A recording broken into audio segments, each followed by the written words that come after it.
രാജേശ്വരി വെങ്കിട്ടരമണൻ.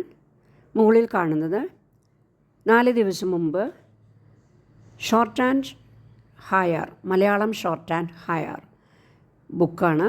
അതിൽ 10 ഹയറിൻ്റെ ആണ് സ്പീഡ്. അതോടുകൂടെ ഷോർട്ട് ആൻഡ് ഔട്ട്ലൈനും അടങ്ങിയിട്ടുണ്ട്. അപ്പോൾ ആദ്യത്തെ ബുക്കിൽ 15 എണ്ണം, ഇത് 10, അങ്ങനെ ടോട്ടൽ 25 സ്പീഡും 25 ഔട്ട്ലൈനും അടങ്ങിയിട്ടുള്ള മാറ്ററും ഷോർട്ട് ആൻഡ് ഔട്ട്ലൈനും എഴുതിയ 2 ബുക്കുകൾ എൻ്റെ അടുത്തുണ്ട്. ഇതറിയാത്തവർക്ക് വേണ്ടി ഞാൻ പറയുകയാണ്.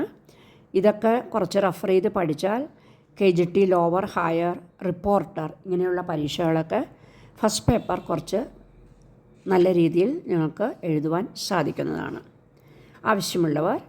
പുസ്തകം ആവശ്യമുള്ളവർ ഡിസ്ക്രിപ്ഷൻ ബോക്സിൽ നമ്പറുണ്ട്, കോൺടാക്റ്റ് ചെയ്താൽ പുസ്തകം അയച്ചു തരുന്നതാണ്. ഇന്നത്തെ വിഷയം മയക്കുമരുന്ന്. വിവേകം നഷ്ടപ്പെടുത്തുന്ന ലഹരിമരുന്നുകളെല്ലാം ആദ്യം തകർക്കുന്നത് കുടുംബം എന്ന മഹാസങ്കല്പത്തെ ആണ്. ഈ സങ്കല്പം ഇന്നും സൂക്ഷിച്ചിരിക്കുന്ന രാജ്യമാണ് ഭാരതം.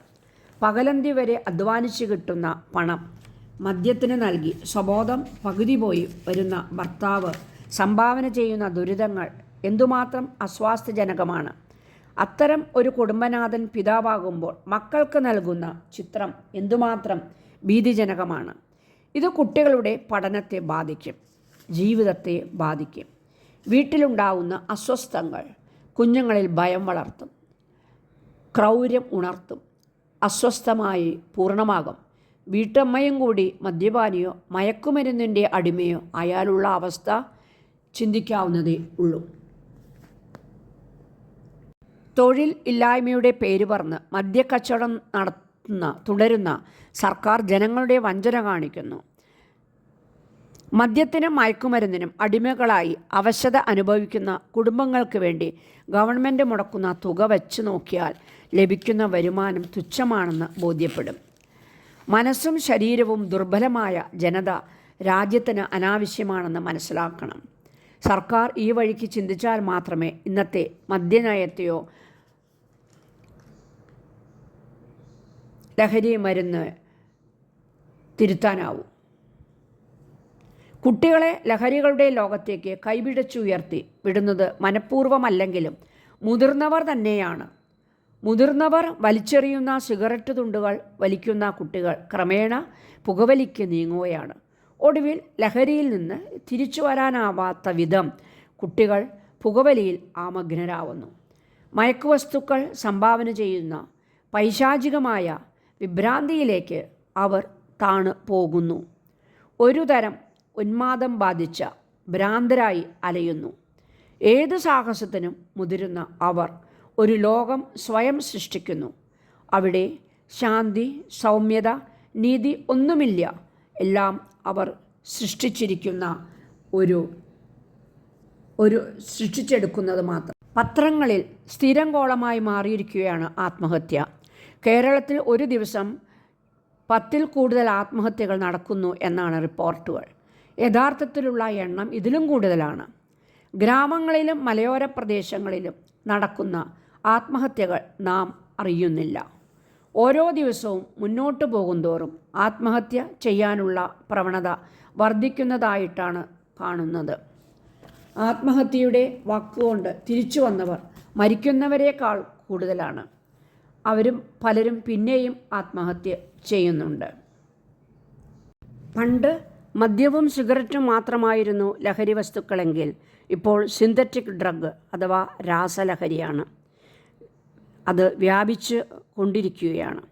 ഇത് കൂടുതലായും കുട്ടികളാണ് ഉപയോഗിക്കുന്നത് എന്നതാണ് വളരെ ഭയപ്പെടുന്ന വസ്തുത.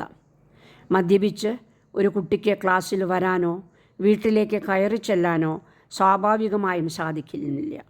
എന്നാൽ രാസലഹരി ഉപയോഗിക്കുന്ന ഒരു കുട്ടിക്ക് മറ്റുള്ളവർ അറിയാതെ ഇത് ഉപയോഗിക്കാനും ക്ലാസ്സിലോ പൊതുസ്ഥലത്തോ സാധാരണ രീതിയിൽ പോകാനും സാധിക്കും. ആരും പെട്ടെന്ന് ഇത് ശ്രദ്ധിക്കില്ല.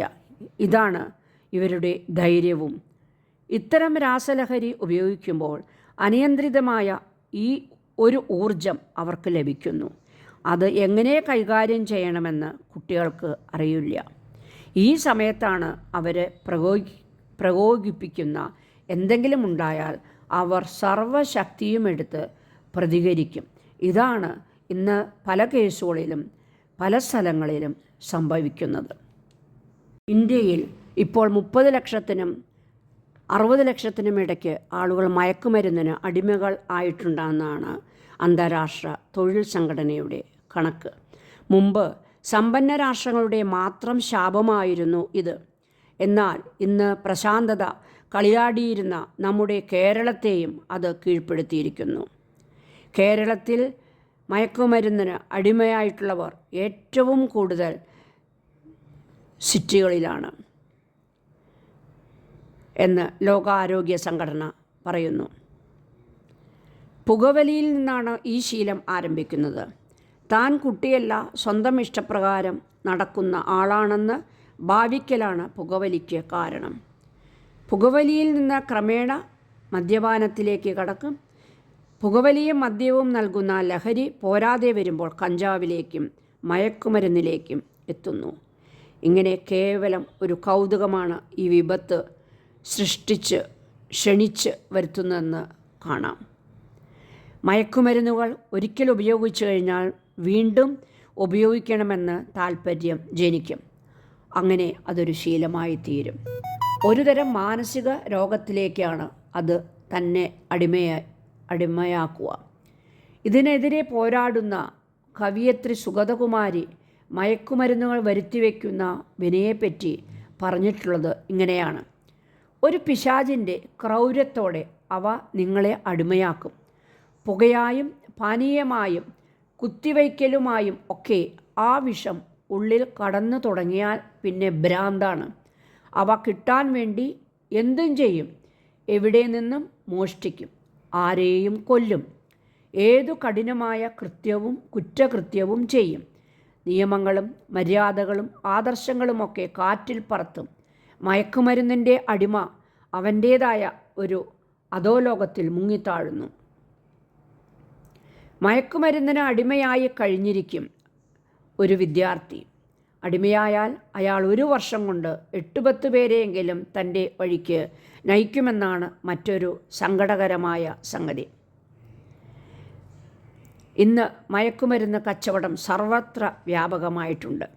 കോളേജുകൾ, വനിതാ ഹോസ്റ്റലുകൾ, സ്കൂളുകൾ, തൊഴിൽ സ്ഥാപനങ്ങൾ എന്നിവ കേന്ദ്രീകരിച്ചാണ് ഇത് നടക്കുന്നത്. സ്കൂളിൽ പഠിക്കുന്ന കുട്ടികൾ കൂടിയും ഇത് ഉപയോഗിക്കുന്നു എന്ന് കേൾക്കുന്നതിൽ വളരെ ഭയാനകം സൃഷ്ടിക്കുന്നു. അന്താരാഷ്ട്ര മയക്കുമരുന്ന് കടത്തുകാരുടെ ഒരു താവളമായിട്ടുണ്ട് ഇപ്പോൾ കൊച്ചി തുറമുഖം. ഇതുവഴി കഞ്ചാവും മാൻഡ്രാക്സും ബ്രൗൺ ഷുഗറും വൻതോതിൽ കൈമാറ്റം ചെയ്യപ്പെടുന്നു.